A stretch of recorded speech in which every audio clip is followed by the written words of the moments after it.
ძალიან მიხარია, რომ დღეს შევიკრიბეთ და მოვისმენთ ძალიან საინტერესო ისტორიას, როგორც სხვა სპიკერების შემთხვევაშიც შენ დღეს ჩვენთვის აზიარებ შენ გამოცდილებას ყველაზე მნიშვნელოვან და რთულ პერიოდზე, რომელიც შენ გაიარე და რა ვიცი, გისმენთ მოკლედ წარადგინე შენი თავი და თუ კი კითხვები გაგუჩნდება, აუცილებლად გავაჟღერებთ.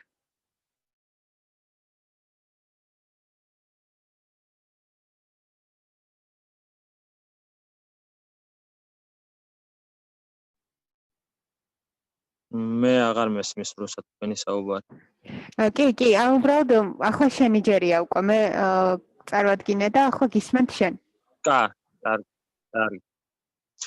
კარგით, მოდი მე სანამ დავიწყებდე, სანამ გაგეცნობოდეთ, იმიტომ რომ დღეს მთელ შეხვედრაზე მე ვისაუბრებ ძირითადად და ვინც არიან მონაწილეები, ვისაც ძირითადად აინტერესებდა, მინდა რომ თვითონ წარმიდგინონ თავის თავი, რა მომავალი გეგმები აქვს და ამის შემდეგ უკვე დავიწყო და მერე გადავიდეთ ძირითად თემაზე. ველოდები ახალგაზრდებს, რომლებიც იტყვიან სახელი გვარი, მიზანი ამ პროექტისთვის ჩაერთო და სამომავლო გეგმები რამე თუ აქვს დასახული. თუ გინდათ ხელისაწევით გავაკეთოთ, თუ გინდათ პირდაპირ ჩაერთეთ, როგორ გირჩევნიათ? პირდაპირ რო ჩავერთოთ. კარგით, ამაში გისმენ. მოკლედ, მე ვარ თამთა ბოლქვაძე, მე ვარ საჯარო სკოლის მოსწავლე. ვსწავლობ მე-9 კლასში, ვარ 14 წლის. ეს ორგანიზაცია მოწონს ძალიან, იმიტომ რომ მინდა რომ ფსიქოლოგია შევისწავლო, ჯერ არ ვიცი რა პროფესიას, პროფესია არ ვიცი რა ვირჩიო და მოკლედ ძალიან მოწონს ეს ორგანიზაცია.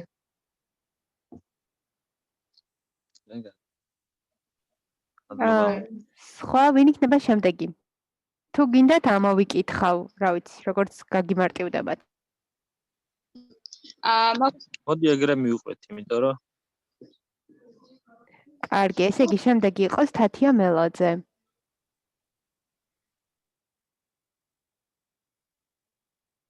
თათია, თუ შეიძლება, შენი თავი რო წარმოგვიდგინო. მოგესალმებით, მე ვარ თათია მელაძე, 14 წლის ბათუმიდან. მე-9 საჯარო სკოლაში ვსწავლობ და ვარ მე-9 კლასში. ამ პროექტში იმიტომ გავწევიანდი, რომ მინდა ვიპოვო საკუთარი თავი. ჯერ ესე ზუსტად არ მაქვს მიზნები და არის რა მინდა საკუთარი თავი ჯერ კიდევ ვერ ვიპოვე და დარწმუნებული ვარ დამეხმარება საკუთარი თავის პოვებაში ეს ორგანიზაცია. ბატონო, კარგით, მადლობა თამთა. ნინა ანთაძე. მოგესალმებით, მე ვარ ნინა ანთაძე გურიიდან, მე 12 კლასის მოსწავლე, 17 წლის.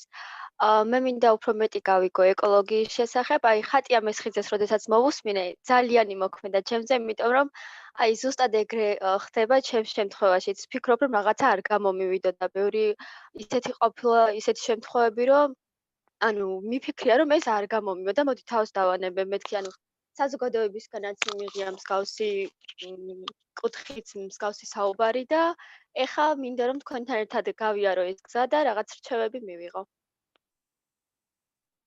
ძალიან კარგი, მადლობა ნინა. მარიამ ბესელია. მოგესალმებით, მე ვარ მარიამ ბესელია, 17 წლის. მე უკვე რამდენიმე წელია არჩეული მაქვს ჩემი მომავალი პროფესია, ვაპირებ იურისტი გავხდე.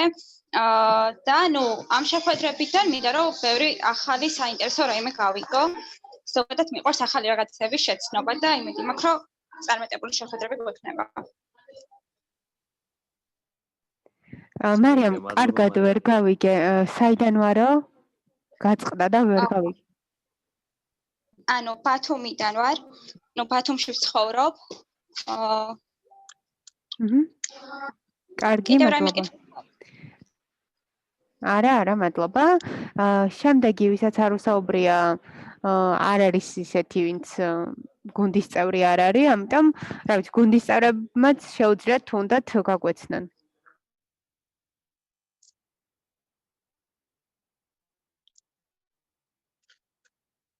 კარგით, იმედია ვინმე კიდე შემოგვიერთდება და თუ შემოგვიერთდება გაგვეცნოს ასევე შემდეგიც.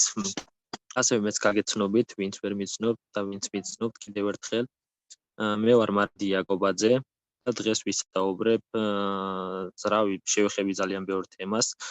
ძირითადად მექნება საუბარი თუ რა გზები გავიარე იმისთვის რომ დღევანდელებამდე მიღწია და ეს იქნება ერთ-ერთი მაგალითი, ნუ არა მარტო ჩემი საუბარი, თქვენ დაესწარით ბევრ შეხვედრებს თემამდე და კიდე დაესწრებით სხვადასხვა შეხვედრებს სხვადასხვა პროფესიის ადამიანებთან ლექციაზე და ასე ვფიქრობ, რომ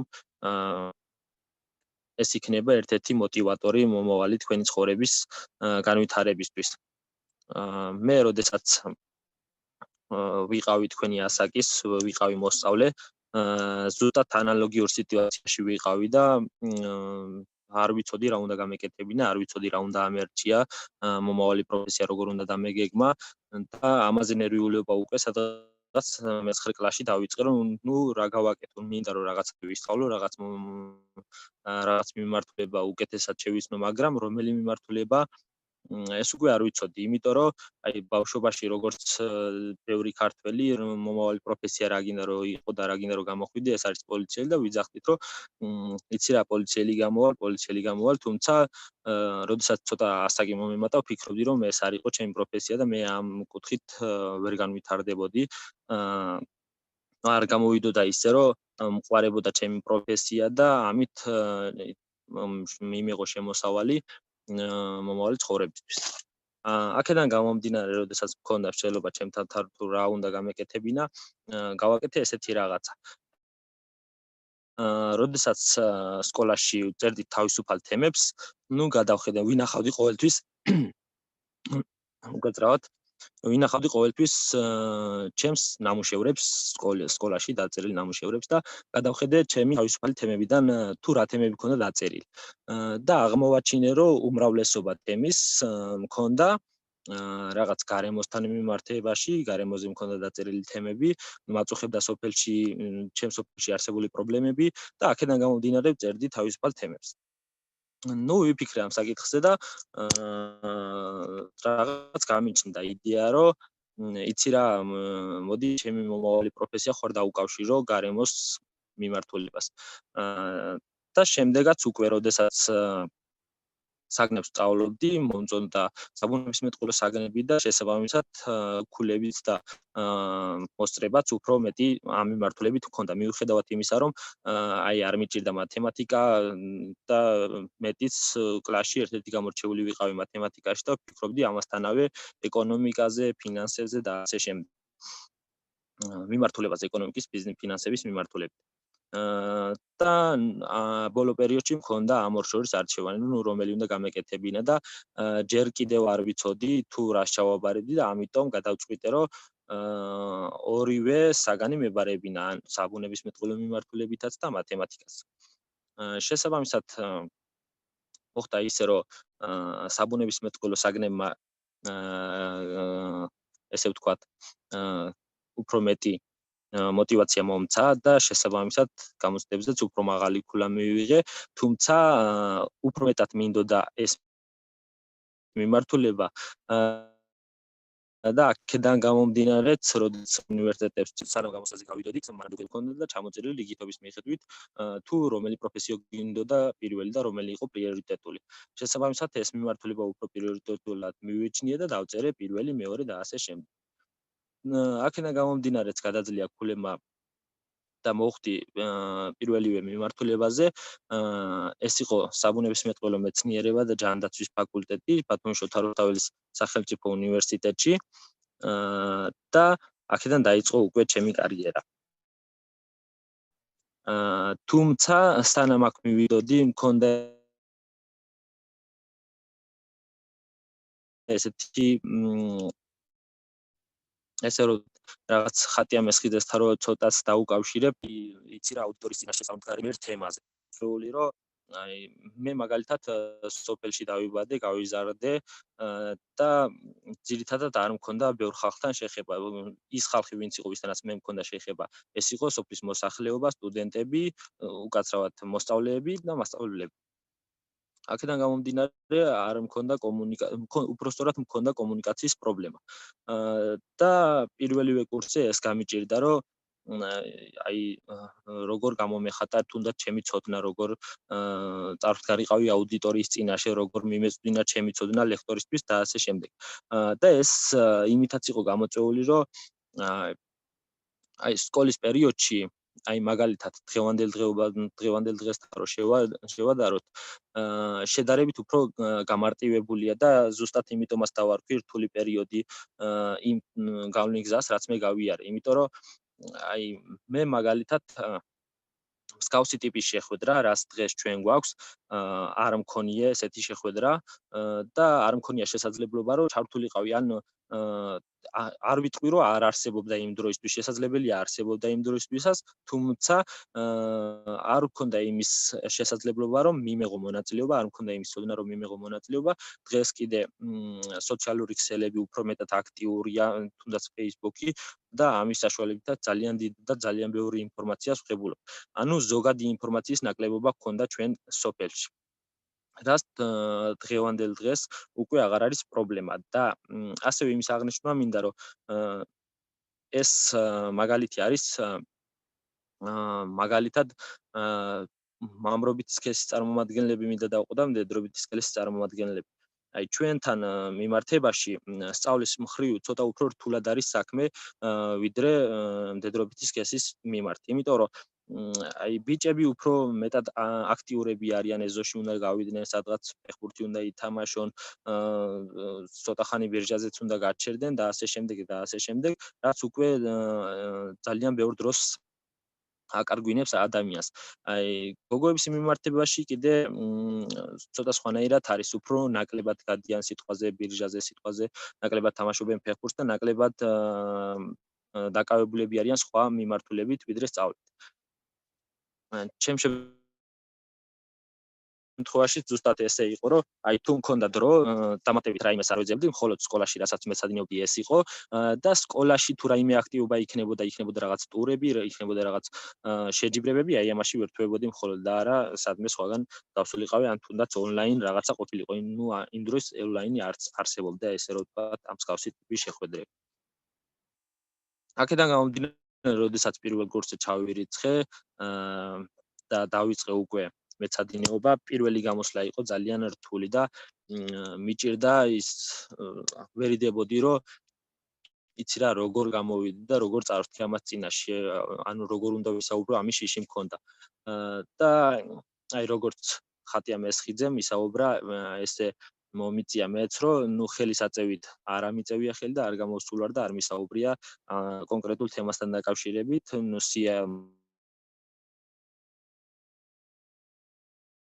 მოიკითხეს სია და მომიწია მე და ნუ წავიყო, რომ გავედი და 30 მებული მიყურებ და ლექტორიც 10 მებული მიყურებ და უცებ ყველაფერი აი ხო არ დაუშვი, რომ აი ეს პროფესია ავირჩიე, იმიტომ რომ ძალიან ბევრი სამეცადინეო მქონდა, ძალიან ბევრი მქონდა არამედ ჩემთან მიმართებაშიც. თუმცა შემდეგ, როდესაც უკვე მეგობრები გავიცანი, სტუდენტები გავიცანი, უკვე დავინახე თუ რა ცხოვრებით შეიძლება ეცხოვრა ადამიანს ცოტა სხვა გარემოში, დავიწყე სხვადასხვა აქტივობებში ჩართვა. ყოველთვის დაკავებულიყავი ისეთი აქტივობით, რომელიც უკვე ჩემ განვითარებაზე მოქმედებდა და არა სიტყვაზე გავსულიყავი ბირჟაზე, სიტყვაზე მეთამაშე ფეხბურთი, ფრენბურთი ან სხვა რაიმე მსგავსი თამაშებით დავკავებულიყავი. ღებულობდი სიამოვნებას, რა თქმა უნდა, იმ აქტივობებით და ავსებდა სხვადასხვა აქტივობები ჩემი გართობის მიმართულებას. აქედან გამომდინარე, გავაგრძელე მე სწავლა, წარმატებით გავიარე და ფიქრობდი, რომ უკვე გავაგრძელებდი სწავლას მაგისტრატურაში და ისევ ამ პროფესიით მინდოდა გამეგრძელებინა, რადგან უფრო და უფრო მაინტერესებდა, უფრო და უფრო სიღრმისეულად მინდოდა ამ პროფესიის შესწავლა.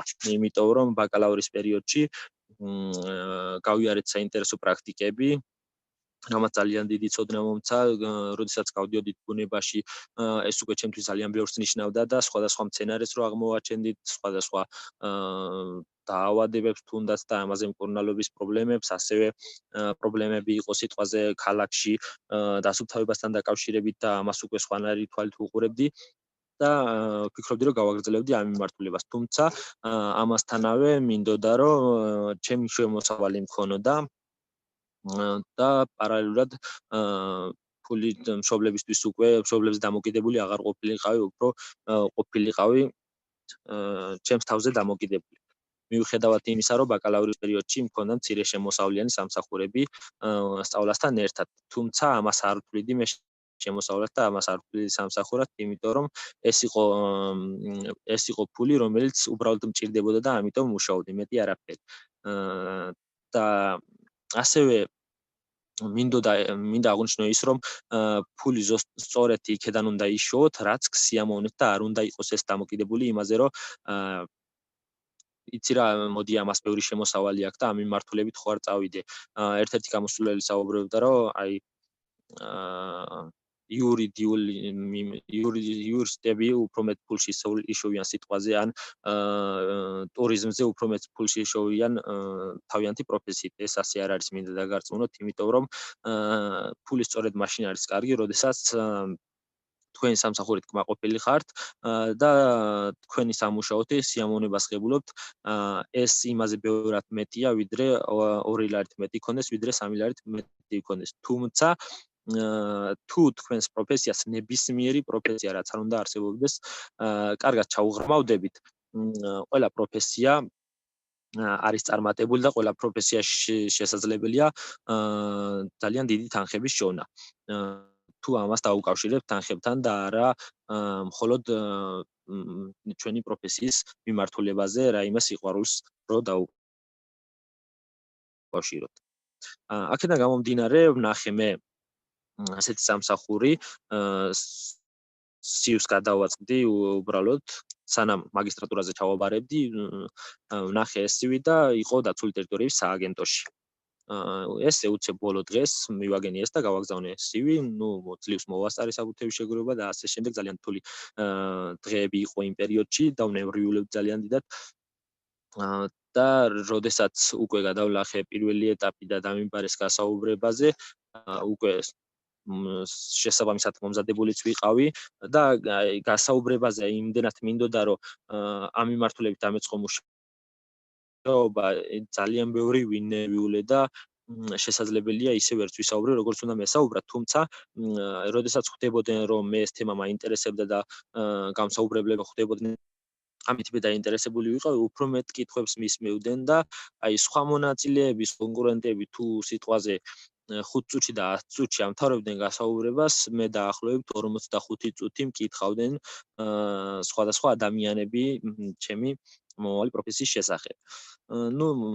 შესაბამისად გავიარე, გადავლახე ეს ეტაპით და დავიწყე მუშაობა ერთ-ერთ დაცულ ტერიტორიაში, რომელიც არის მაჭახელას ეროვნული პარკი და საკმაოდ საპასუხისმგებლო თანამდებობას ჩავეჭიდე თავიდანვე. ეს არის ბუნებრივი რესურსების უფროსი სპეციალისტის თანამდებობა და მინდა გითხრათ, რომ ეს ძალიან რთულად შესასრულებელი ფუნქცია არის იყო კარგი ბუნებრივი რესურსების სპეციალისტი, იმიტომ რომ როდესაც ერთ-ერთ ნებისმიერ დაცულ ტერიტორიას აიღებ, ნებისმიერ გარემოს აიღებ, ძალიან ბევრი ნიუანსია ამ მიმართულებით. და ცოტას გესაუბრებით ახლა გარემოსთან დაკავშირებით და შესაძლებელია რომელიმე თქვენთაგან აღმოაჩინოს სწორედ ის, რომ დაგარესოთ გარემო და ამ მიმართულებით იყოთ დაინტერესებული. აი მაგალითად თქვენ რო წარმოიდგინოთ ჩემი პროფესიის შესახებ, თუ რამდენად რთული სამუშაოა და რამდენად სასიამოვნოა ეს ყველაფერი, აი გეტყვით, რომ აი მე მაგალითად მაქვს ჩაბარებული დაახლოებით 7300 ჰექტარი ტერიტორია, სადაც ძალიან ბევრი სახეობის მცენარე, ძალიან ბევრი სახეობის ცხოველი, ქვეწარმავალი, ფრინველი, ნიადაგი, სხვადასხვა სახეობის, ბერთაგამის, მარტივად რო აღვიქვათ და ასე შემდეგ არის, რომელიც თითოეული ამ მათგანის შესწავლა უნდა განვახორციელო. და როდესაც შევისწავლია ამ უკვე უნდა გავაკეთო ამათი მონიტორინგი და საფრთხეების შესახებ თუ რა საფრთხები არსებობს ამ სცენარებთან დაკავშირებით. კონკრეტულ სახეობაზე აი მაგალითად დღესაც გეტყვი დღევანდელი მაგალითად სხვაგან არ სორს არ წავალ, დღესაც ვარ გამოსული ბუნებაში გარდა იმისა, რომ ბუნებაში საქმე უნდა გავაკეთო, ჩემთვის ბუნებაში გამოსვლა არის ძალიან დიდი სიამოვნება და აი როდესაც სამსახურში მოვდივარ და ოფისში არ ვარ გასაჩერებელი, დოკუმენტალური მხარე უკვე დასრულებული მაქვს და მზად ვარ ბუნებაში გავიდე და რაღაც ახალი რაღაც დავაფიქსირო, უფრო მეტად ლაღი ვარ და უფრო მეტად სიამოვნებს ეს საქმიანობა და აი დღეს მაგალითად გამოსული ვარ წაბლის დაავადებების კვლევასთან დაკავშირებით. წაბლის დაავადებები საკმაოდ გავრცელებულია მთელი მსოფლიოს მასშტაბით და საქართველოს არ ჩამოუვარდება ამ მიმართულებით. ასე რომ გადავწყვიტეთ რომ გამოგვიკვლიეს ეს დაავადება და ანთროპოგენური ჩარევა ადამიანური რესურსის ჩარევა მნიშვნელოვანი გამხდარი იყო ამ დაავადებასთან მიმართებაში. შესაბამისად ხდება მათი შესწავლა, მათი კვლევა და ეს უკვე შემდეგში დაგვეხმარება გარემოს უკეთეს წარმართვაში. ნებისმიერი სახეობა გარემოში ეს არის უკვე მნიშვნელოვანი და ეს არის ერთ-ერთი ჯაჭვი გარემოში, რომელიც თითოეულ ჩვენთაგანისთვის მნიშვნელოვან ფაქტორს წარმოადგენს. აი მაგალითად ერთ-ერთი სახეობის გაქრობა ბუნებაში უკვე გამოიწვევს მეორე სახეობის გაქრობას, მესამე სახეობის გაქრობას, როდესაც რამოდენიმე სახეობა გაქრება ბუნებაში, თუნდაც ელემენტარული ერთ-ერთი რომელიმე ბალახი რო გაქნეს ბუნებაში და რაღაც დაავადება გაუჩნდეს, ეს იწვევს მთელი ეკოლოგიური ჯაჭვის ჩამოშლას და რაშიც უკვე სავალალო მდგომარეობაში მივდივართ. აქედან გამომდინარე მე ვაკეთებ ესეთ საქმიანობას, რომ მეტი წვლილი შევიტანო ბუნებაში და ადამიანური რესურსი, როდესაც იქნება თუნდაც ფიზიკური რესურსი, თუნდაც მატერიალური რესურსი, აი ბევრჯერ მქონია ხელფასი ამიღია და აი ჩემთვის არ მიყიდია რაღაცეები, მიყიდა ბუნებაში ჩამიდია ჩემი შემოსავალი გარკვეული ნაწილი, რა თქმა უნდა, იმიტომ რომ ფულის გარეშე მაინც ვერაფერს ვერ გააკეთებ, ხო? სანამ ამ პერიოდამდე მოვიდოდი, სანამ უნივერსიტეტს დავამთავრებდი, მანამდე ძალიან მინდოდა რომ გამევლო ის საფეხური, რომელიც არის ჯარისკაცობა. და ვფიქრობდი, რომ აი დავამთავრებ უნივერსიტეტს და ერთი წელი გავივლი ამ საფეხურს. თუმცა ბევრი ფიქრის შემდეგ მივხვდი, რომ ეს ერთი წელი იქნებოდა ჩემთვის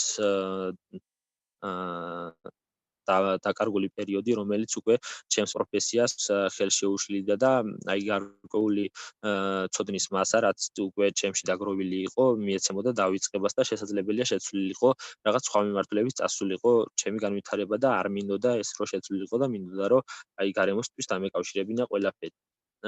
და გადავწყვიტე რომ უნივერსიტეტის პარალელურად გამევლო ჯარის სამსახური, იყო ესეთი შესაძლებლობა, რომ საქართველოს სახელმწიფო სამსახურში განსაკუთრებული პირების დაცვასთან დაკავშირებით თუ გავივლედი მე ერთწლიან კონტრაქტს, ავიღებდი ჯარის საბუთს, რაც აი დღევანდელი დამსწრეები ძირითადად მდედრობითი სქესის წარმომადგენლები არიან და ძირითადად გოგონები არიან, თქვენთვის ეს არ არის შეიძლება მნიშვნელოვანი და პრიორიტეტული, თუმცა მამაკაცებისთვის, ბიჭებისთვის ეს ძალიან მნიშვნელოვანი და პრიორიტეტულია, არა მარტო ფსიქოლოგიურად და არა მარტო ადამიანური განვითარების მიზნით, არამედ მომავალი მე რო შექმნა, ვფიქრობ, რომ გარკვეული პერიოდი უნდა გაიარო ეს რეჟიმი ადამიანმა. შესაბამისად ესეც გადავლახე, ესეც გავიარე და დღეს მოვხდი იქ სადაც ვარ. აქედან გამომდინარე მე კმაყოფილი ვარ ამით და აი კიდე ის მომენტები მინდა გავიხსენო, რომ როდესაც მე სტუდენტი ვიყავი, მქონდა რაღაც ჩავარდნები და ხანდახან ვფიქრობდი, რომ აი ხوار დაუბრუნებოდი სხვა პროფესიას, ხوار შემეცვალა, მაგრამ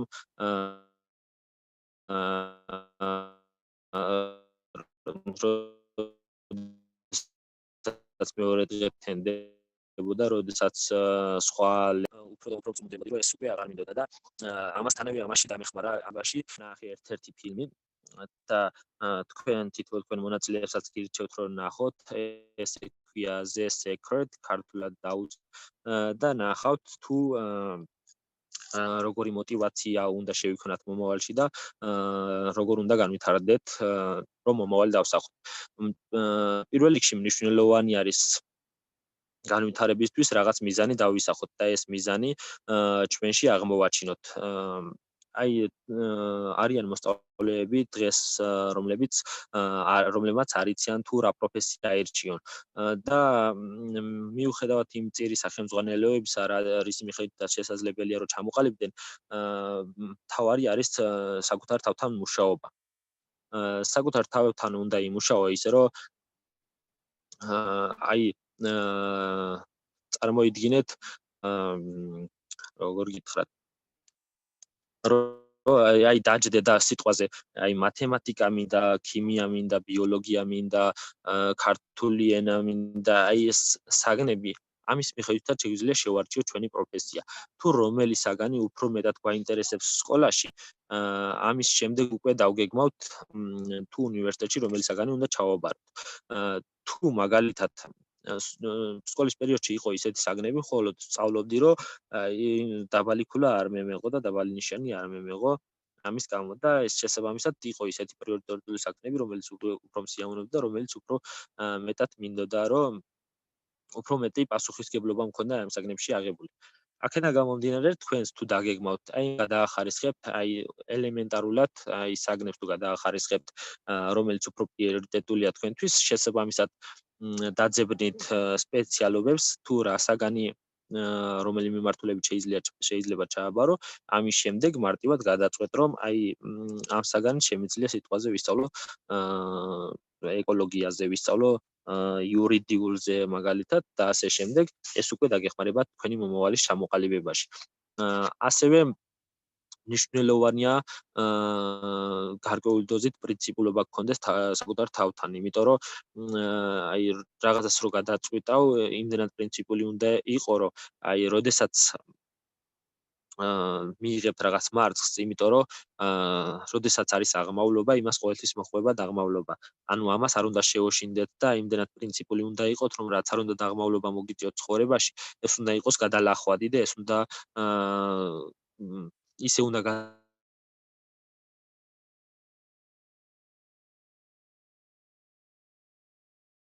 აი ამებათა ამის და თუ მოტივირებული იქნებით, თუ მიზანდასახული იქნებით, ამ ყველაფერს გააკეთებთ. აი ეს იყო მოკლედ დღეს რაც მინდოდა მეთქვა და მე მაინტერესებს თუ რაიმე კითხვები გექნებათ, თუ რაიმე აზრი გექნებათ, რომ დააფიქსიროთ, მოგისმენთ და შემდეგ უკვე დიალოგში გავმართოთ სხვა მიმართულებით. მარადი პირველად ძალიან დიდი მადლობა. ძალიან მნიშვნელოვან საკითხებს გაუსვე ხაზი და ფიქრობ, რომ მნიშვნელოვანი იქნება ეს ახალგაზრდებისთვის, იმიტომ რომ ისინი ზუსტად ახლა ამ ეტაპზე არიან, რომ უნდა მიიღონ გადაწყვეტილება რა აკეთონ, ის რაც მოწონთ თუ ის რაც შემოსავლიანია, თუ უბრალოდ ის რაც მოწონთ აქციონ შემოსავლიანად. ანუ რეალურად ძალიან სასარგებლო იყო შენი ეს საუბარი. მარი პაქსაძე წერს, რომ გამარჯობა, ანუ ერთი რაღაც მაინტერესებს, რას მირჩევთ მათემატიკასთან საკმაოდ ახლოს ვარ, მაგრამ ბევრი ამბობს, რომ ძალიან ძნელია და გამიჭირდება და რას მირჩევთ, ანუ ეს შეკითხვა დაგისვა. კარგით, მეტყვი გავცე, ძალიან მარტივი არის ეს რაღაცა, ძალიან კარგი შეკითხვა, მადლობა. სახელი ვინ იყო, გაცრავად? მარი. კარგი. მარი, ესეთ რაღაცას გეტყვი, რომ თუ მაგალითად საგანი მოგწონთ, იქ უკვე სირთულეები აღარ არსებობს. იქ უკვე რთული პერიოდი აღარ არსებობს, იმიტომ რომ რაც არ უნდა რთული რაღაც შეხვდეს, ეს უკვე გადალახვადი იქნება, იმიტომ რომ აი მარტივად რო შევადაროთ, აი ხელოვნება რო აიღოთ, უფრო ნაკლებად ხომ მოგწონთ, აი მათემატიკა უფრო მეტად მოგწონთ. აი ხელოვნების მიმართულებით რო წახვიდეთ, უფრო მეტად გაგიჭირდებათ, უფრო მეტად რთული იქნება თქვენთვის, ვიდრე მათემატიკა, იმიტომ რომ აი მათემატიკა შემიძლია მარტივად დავწერო რაღაცები და ხელოვნებას მართლები თუ კარგად არ ვფლობ და არ მიყვარს ესაგან მე რაღაცას ვერ დავხატავ სიტყვაზე მე რაღაცას ვერ შევქმნი აქედან გამომდინარე ვფიქრობ რომ არ უნდა მოусმინო სხვას ამ ხრივ და უნდა იყოს საკუთარ თავთან მოტივირებული რომ იცი რა მე ამას გავაკეთებ და მე ამას შევძლებ რა თქმა უნდა სხვების აზრის მნიშვნელოვანია მოусმინო უნდა მაგრამ გათვალისწინებაზე როდესაც მივასხვით აზრის გათვალისწინებაზე ყოველთვის თქვენი აზრი უნდა გაითვალისწინოთ და არა სხვისი აზრი. ყოველთვის უნდა იყოთ საკუთარ თავთან დარწმუნებული, რომ იცი რა მე ამას შევძლებ და რა თქმა უნდა ყველაფერს შეძლებ. თავარია მოინდომოთ და იყოთ მიზანდასახული. ძალიან დიდი მადლობა. სხვა არ აქვს შეკითხვა ან კომენტარი ამ თემაზე ან რა ვიცი სხვა თემა თუ რამე აწუხებს გაეჟღეროს? მე ვიტყვი რუსა. ანუ წეღან მარის კომენტარი მოვისმინეთ და ასევე სპიკერისაგანაც მგონი ერთი და იგივეა, მაგრამ მაინც უნდა ვსვამ კითხვას. ანუ მე პირიქით არ ვარ მათემატიკასთან ძალიან ახლოს, თუმცა ძალიან მინდა ეკონომისტობა და ეს როგორ გამოვამეთ? ამასთან დაკავშირებით თუ რამეს მირჩევთ? გერჩევთ და ესეთი რაღაცა არის, რომ თუ მაგალითად საგანთან მიმართებაში ხართ ძალიან რთულად დამოკიდებული და დაგჭირდება ძალიან დიდი მუშაობა. და კიდევ მიზანდასახულებაზე მინდა გავუსვა ხაზი, რომ აი თუ მიზანდასახული იქნებით ადამიანი სიტყვაზე შესაძლებელია რომ ფრთებიც გამოისხათ და შესაძლებელია რომ გაფრინდეთ კიდევაც. თავარია მიზანდასახული იყოს და აი თუნდაც მათემატიკა, თუნდაც ხელოვნება, ვფიქრობ რომ ნუ ხელოვნება ცოტა ისეთი რაღაც არის მათემატიკა, სიტყვაზე ქართული ენა, ეს ისეთი მიმართულებები არის, რომ არ წარმოადგენს სირთულეს, იმიტომ რომ ეს არის რომელიც შეგვიძლია ჩვენ შევისწავლოთ.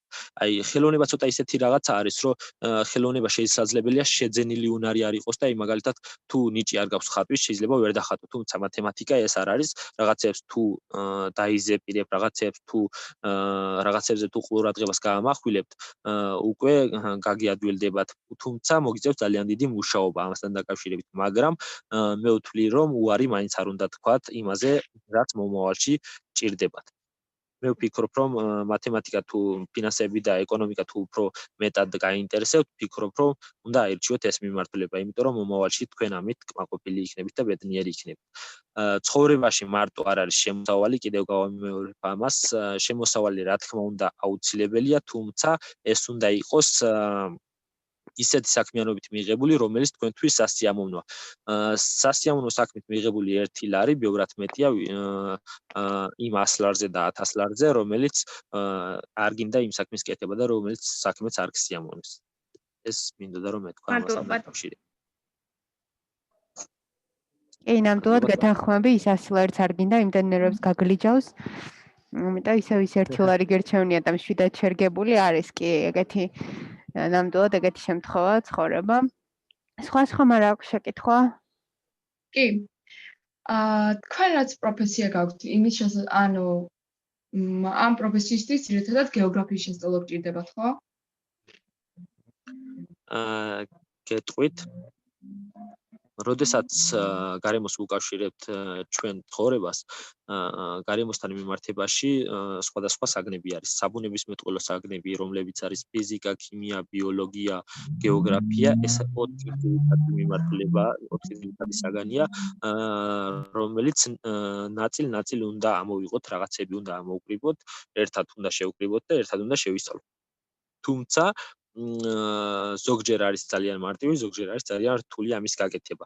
იმიტომ რომ ზოგიერთი ისეთი ნაწილი არსებობს საბუნებისმეტყველო მიმართულებით, რომელიც ჩვენთვის ცხოვრებისეულია და აი ამას რო სიტყვაზე უნივერსიტეტში რო გავივლით, ამას რო სამუშაოზე შევხვდებით, ვიტყვით რომ აი იცი რა ეს მე ისედაც მწოდნია და ფიქრობდი რომ რთული იქნებოდა, თუმცა არ არის ეს რთული, მაგრამ არის რთული ნაწილები, რომელთა სწავლაც მოგვიწევს აუცილებლად და შეჯამება მოგვიწევს ამ ყველაფრის. ესენი არის ძირითადად ფიზიკა, ქიმია, ბიოლოგია და გეოგრაფია. ანუ ფიზიკა და ქიმია აუცილებელია, ხო? რა თქმა უნდა აუცილებელია, ოღონდ თქვენ განვითარებასაც გააჩნია. თუ უფრო ფიზიკური რაღაცები გვაინტერესებს, უფრო მეტი უნდა ვიცოდეთ ფიზიკიდან. მაგრამ ეს საგნები იმდენად არის ერთმანეთში დაკავშირებული, ერთ-ერთი რომელიმე რო უკვე ნორმალურად ვიცოდეთ, აი თუნდაც მაგალითად რო ავიღოთ ბიოლოგია რო კარგად ვიცოდეთ, მე სადღაც 30% ქიმიაშიც მეცოდინება და 30% ფიზიკაშიც მეცოდინება. მიუხედავად იმისა, რომ აი ფიზიკა სიტყვაზე ძალიან მირთულდებოდეს, ხო?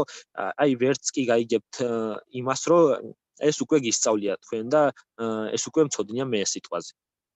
მაგრამ აუცილებელი არის სამივე, რა თქმა უნდა. ანუ ღრმად სწავლა არ არის ხო საჭირო? სამივე საგნის, ფიზიკის, ქიმიის და ბიოლოგიის. სიღრმისეული არ არის საჭირო, სიღრმისეული სწავლა არის საჭირო. კი ბატონო, სიღრმისეული არის ის საგანი, რომელი მიმართულებაც უკვე დაგაინტერესებთ. გარემოში არის ძალიან ბევრი მიმართულება და რომელიც უკვე თქვენი მიმართულებით იქნება უფრო მოტივირებული სიტყვაზე. კიდევ გავიმეორებ, თუ არის ჩემთვის ქიმია მოტივირებული და მარტო ქიმიას ვისწავლი, უფრო განსაკუთრებულ ყურადღებას თუ გადავიტან სიტყვაზე, დღის განმავლობაში დღის 90%-ს თუ ქიმიას დაუთმობ, 10% ჩათვალეთ, რომ ბიოლოგიაც გისწავლიათ.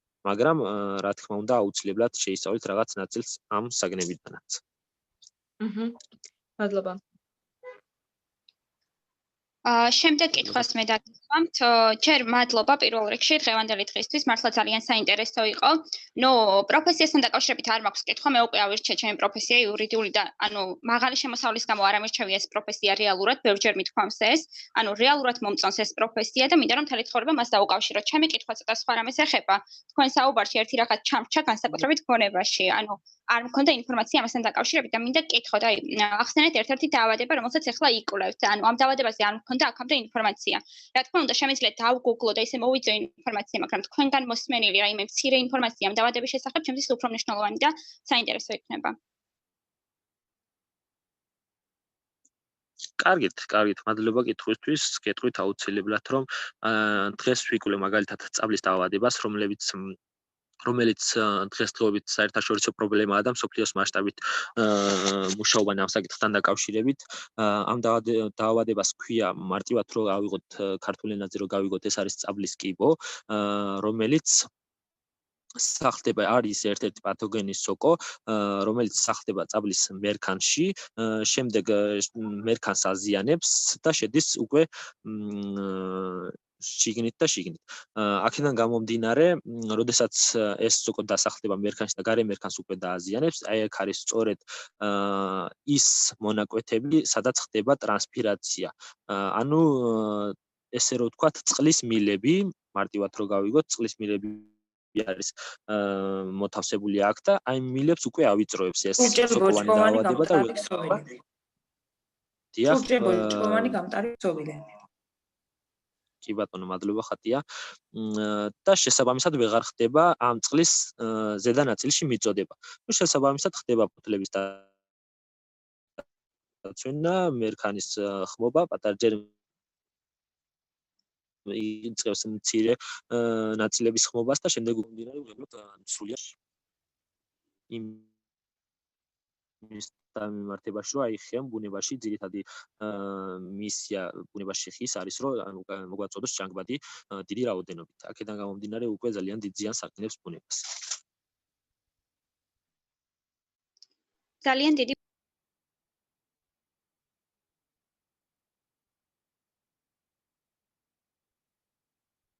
აი არის მის თქვენი ხმა უკაცრავად. მადლობა თქვა მარიამ. სხვა არ გაქვთ რამე კითხვა ამ ეტაპზე? ანუ მე მაინტერესებს რუსა ცოტა გვიან შემოგიერთდით და მაინტერესებს ახლა ბევრი გეკითხება თქვენს პროფესიაზე და საერთოდ ბრძანდებით და რა პროფესია გაქვთ არჩეული რომ მითხრათ.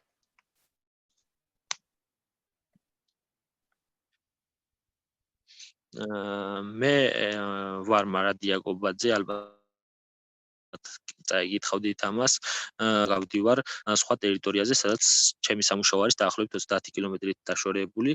ეს არის მაჭახელას ეროვნული პარკის ადმინისტრაცია და აქ მუშაობ ბუნებრივი რესურსების უფროსი სპეციალისტის პოზიციაზე.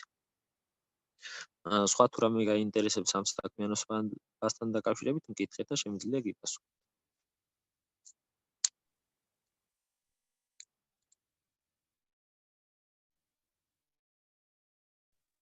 ანუ მე მაინტერესებს მაგალითად აი ამ საგნების ირგვლივ მაინც და მაინც არ იყო კარგად ჩახედული და შესაძლებელი არის ამის შესწავლა უნივერსიტეტში? ანუ თავიდან სწავლობ თუ როგორ? ეკოლოგია. ანუ ბიოლოგია, ფიზიკა, გეოგრაფია თუნდაც.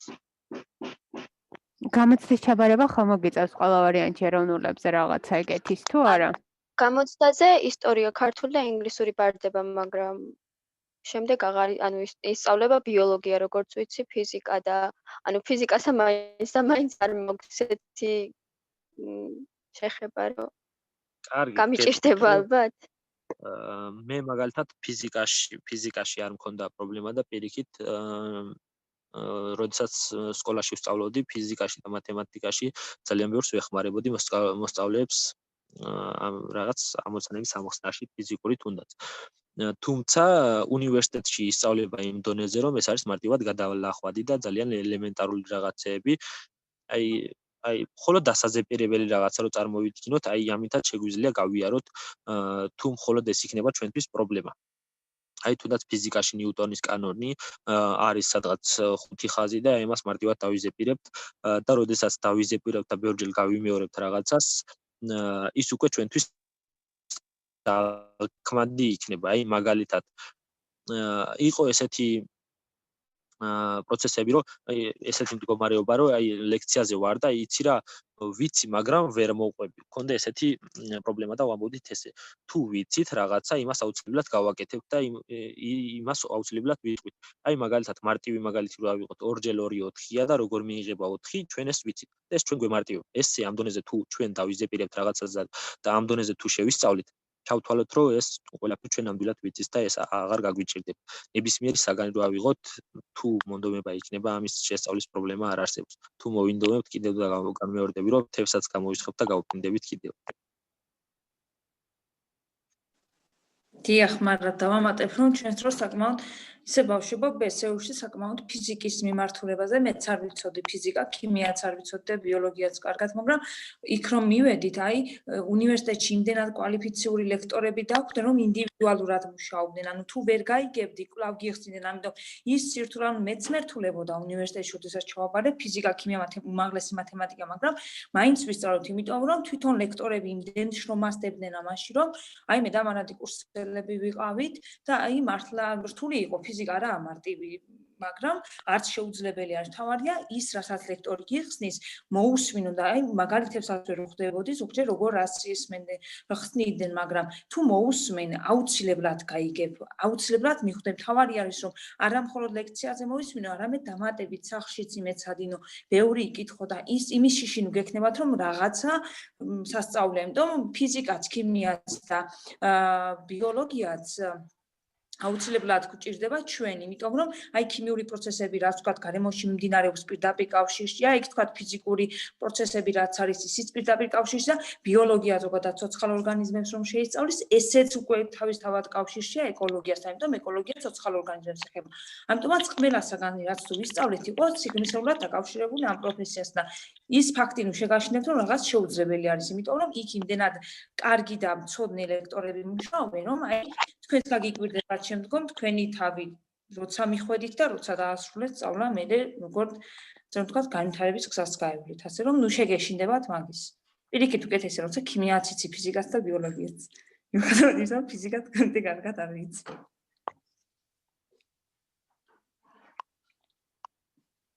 მადლობა ხატია. ბოდიში რომ დაწაგართვი.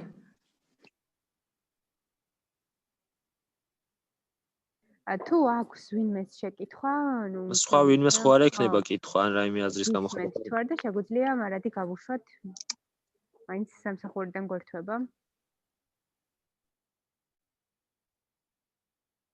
არა, მადლობა დიდი. კარგით, მაშინ მე დავამატებ ერთ რაღაცას, ერთი რაღაც თქმა მინდოდა და გამომჩა, რომ დღეს ჩვენ სადაც ვართ შეკრებილი და რისთვისაც ვართ შეკრებილი, მეტნაკლებად თითოეულმა ჩვენთაგანმა ვიცით. და მინდა აღვნიშნო, რომ ეს იმდენად მნიშვნელოვანია მსგავსი ტიპის პროექტებში ჩართვა და თუნდაც ელემენტარული ერთი სიტყვას რო გავიგოთ და ერთი სიტყვა დავიმახსოვროთ, აი თქვენ წარმოგიდგენთ, რომ აი მომავალში თქვენ რაღაც ერთი ძალიან დიდი ნაბიჯი გაქვთ და ერთი ბიძგი გაქვთ მომავალში, თუნდაც დღევანდელი შეხვედრიდან, გუშინდელი შეხვედრიდან და ზოგადად ამ მსგავსი ტიპის პროექტიდან. იმიტომ რომ ზოგადი განათლება იმაზე მეტად მნიშვნელოვანია, ვიდრე თუნდაც ერთი მიმართულებით რაღაც საგანში ჩამოყალიბებული განათლება. აი მე მაგალითად ჩემს პერიოდში ზუსტად ეს გამიჭირდა და ზუსტად ეს დამაგლდა, რომ არ მქონდა ზოგადი განათლება და ზოგადი განათლების მიღება ზუსტად მსგავსი ტიპის პროექტებიდან არის შესაძლებელი და კიდევ და კიდევ მადლობა მინდა გადაუხადო იმას, ვინც ეს პროექტი მოიფიქრა და ვინც ამ პროექტებს ახორციელებს. მე ეს მინდოდა მე თქვა დავასრულე და ვინმეს თუ კიდევ აზრის გამოხატვა და დაფიქსირება უნდა დაგელოდებით მოგისმენთ თუ არა და მაშინ როგორც რუსამ აღნიშნა დავასრულოთ ჩვენი შეხვედრა და მეც ეგრე ვფიქრობ რომ შეგვიძლია დავასრულოთ ძალიან დიდი მადლობა მარადი შენ და ვფიქრობ რომ ბევრი რამის გატანა შეიძლებოდა დღევანდელი შეხვედრიდან მადლობა აუდიტორიასაც, ძალიან ბევრნი ხართ და მიხარია, რომ ესე მოტივირებული ხართ ამ პროექტთან დაკავშირებით. კიდევ ერთხს ვიტყვი და ვაანონსებ, რომ ხვალ გვექნება თაბუკაც იმედიასთან შეხვედრა და ვინც დაინტერესებული ხართ ჯგუფში ადევნეთ თვალი და შემდეგ უკვე დაიწყება გამოცდილების აღარ და უკვე ცოდნის გაზიარების ტრენინგები და ცალკე და მოვიწერები პოსტს და იქ რომ დაპლუსდეთ იმის მიხედვით ვინ რომელ მიმართულებაზე დაესწრებით. ძალიან დიდი მადლობა და გემშვიდობებით. მადლობა.